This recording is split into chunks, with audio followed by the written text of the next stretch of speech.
રાધનપુર નગરપાલિકાની ચૂંટણીને લઈને આજે 30/1/2025ને ગુરુવારે નગરપાલિકાના 7 વોર્ડ માટે ભરાયેલા ઉમેદવાર પત્રોની વિગત 23 ઉમેદવારોએ ઉમેદવારી પત્ર રજૂ કર્યા.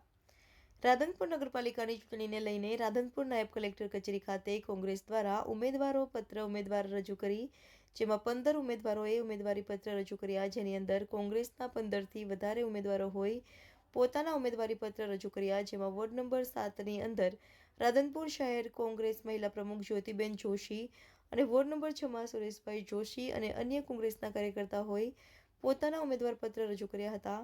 સાથે સાથે કોંગ્રેસના ઉમેદવારોએ જીતનો વિશ્વાસ વ્યક્ત કર્યો. કોંગ્રેસ બોડી બનાવશે તેવું જણાવ્યું. જોશી, વોર્ડ નંબર 6ની અંદર ઉમેદવારી ફોર્મ ભર્યું છે કોંગ્રેસ પક્ષ તરફથી. આજે મને એટલો પૂરેપૂરો વિશ્વાસ છે અને જે વસ્તીનો માહોલ જોઈને મને થઈ રહ્યું છે કે હું ભાજપના ગઢની અંદર ગાબડું પાડીશ 100% અને કોંગ્રેસને વિજય બનાવીશ. આખી બોડી વિજય બનશે, શ્યોર. તેજરામભાઈ જોશી, 7 નંબર વોર્ડ. આજ રોજ પૂર્વ કોર્પોરેટર હતા તમે અને હવે નગરપાલિકાની ચૂંટણી આવે છે, શું કહેવા માંગો? પૂર્વ કોર્પોરેટર રહી ચૂકી છું. અમારા શાસનમાં અમારાથી થતા હતા એટલા અમે કામો કર્યા છે. બીજું એવું કહેવા માંગુ છું કે બાકીના કામો જે રહ્યા છે એ ભાજપની દેન છે કે અમને રોક્યા છે અને એમને 12 ને 8 ચીફ ઓફિસરો બદલ્યા છે, એટલે અમે 2.5 વર્ષમાં કામ ઓછા કરી શક્યા છીએ. પણ સાહેબ, અમે ધારાસભ્યને હોય કે સંસદ સભ્યને હોય, એમને આ વખતે અમારી બોડી બનાવી અને અમારા કામો પૂરા કરી અને પબ્લિકને ધરી દઈશું, એટલે એ લોકોને ખબર પડશે કે કોંગ્રેસ શું કરી શકે છે. રાધનપુરમાં કોંગ્રેસની બોડી બનશે? 100% બનશે સાહેબ. કેટલી સીટોની અપેક્ષા? અમે 20 થી 21 સીટો લાવીએ છીએ અને કોંગ્રેસની બોડી બનાવીએ છીએ અને ભાજપનો ભોય ભેગું કરવાના છીએ. 7 નંબર વોર્ડમાંથી આજે મેં ફોર્મ ભર્યું છે, જ્યોતિબેન ગણપતભાઈ જોશી, 30/1/2025. અને આ નગરપાલિકાની ચૂંટણી છે અને એમાં ઘણા એવા કામો અધૂરા છે મારા વિસ્તારના, કે જે ગટર છે, રોડ છે, રસ્તા છે, પાણી છે. મને ચાન્સ મળશે તો લોકોની જે સુવિધાઓથી વંચિત છે એમને હું સુવિધાઓ અપાવીશ અને આ વખતે મારી 100% જીત ફાઇનલ છે, એ દાવો હું કરી રહી છું.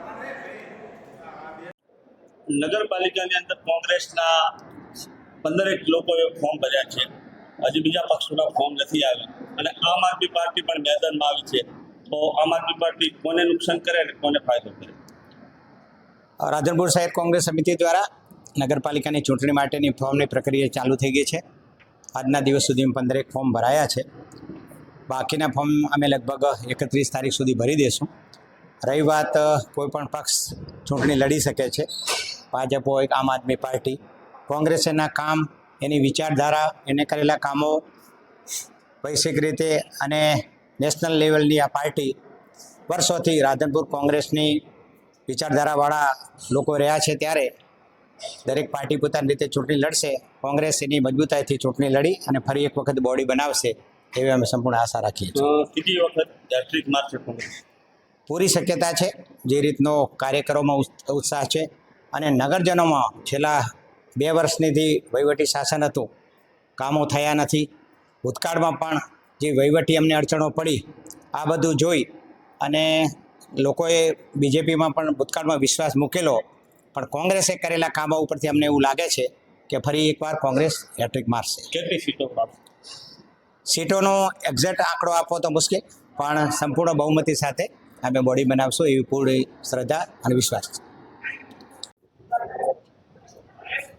કોંગ્રેસના 15 ઉમેદવારો ફોર્મ ભરી ચૂક્યા છે, હજી ભાજપનું ફોર્મ આવ્યું નથી અને કોઈ પણ બીજા લોકોના ફોર્મ નથી આવ્યા. કોંગ્રેસના કાર્યકર્તામાં ઉત્સાહ કેવો? વિજયનો ઉત્સાહ? કોંગ્રેસની અંદર આપ જોઈ શકો છો કે 2 ટર્મથી સતત કોંગ્રેસ જીતતી આવી છે અને અત્યારે નગરમાં પણ બધાને બહુ જ ઉત્સાહ છે. અત્યારે લોકો કોંગ્રેસની અંદર પડાપડી છે. તમે કાલે અમારા સેન્સમાં પણ જોયું હશે કે કોંગ્રેસની અંદર લોકો ઉમેદવારી ભરવા માટે પડાપડી કરી રહ્યા છે. એનું કારણ છે કે કોંગ્રેસ એ ગરીબ પ્રજા માટે કામ કરે છે, સતત ગરીબ લોકો સાથે જોડાયેલી છે અને કોંગ્રેસ હશે તો જ ગરીબ લોકોનું કલ્યાણ થશે. એ સભ્ય સાથે અત્યારે અમારા દરેક વોર્ડની અંદર અમે સક્ષમ ઉમેદવારો મૂક્યા છે. અમને 100% અહીંના સ્થાનિક અને બધા ઉપર વિશ્વાસ છે કે ત્રીજી વખત અમે જીત તરફ જઈ રહ્યા છીએ. હેટ્રિક મારશે? હા, હેટ્રિક માર્ક સાથે અમે 100% વિજેતા બની રહ્યા છીએ. કેટલા ઉમેદવારો જીતશે? અમારા સાથે 7 વોર્ડના ઉમેદવારો અમે 100% જીતશે એવી 28 ઉમેદવારો ઉપર અમે અત્યારે લગાવી રહ્યા છીએ.